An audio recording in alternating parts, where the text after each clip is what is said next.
Mana emasi Yamaha zavodining, Genshi zavodininki. Ada iskerlik bo'lgan timirsini bir sikib qoldi. Bas ulab qolib qolsa 1250 koy. Muqimlam yere ya zanshtikliya qiymashtikli olmaydi. Shu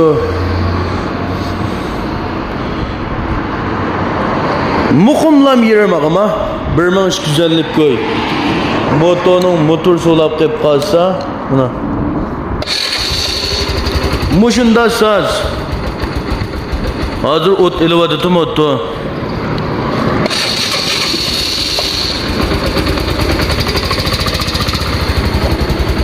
Oldikeni kama motor hamma jihatdan muzday tug'an bijirim mal. Setlib qo'ldan chiqib bo'g'ichi ba.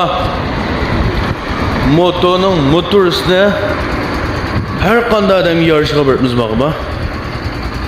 Azam bo'lsin, shunchalik bo'lsa bular. Aloqa Veyshen 166 99 83 68 33. Setlib qo'ldan chiqib bo'g'ichi ba. Seni bo'lgandan keyin yo'q.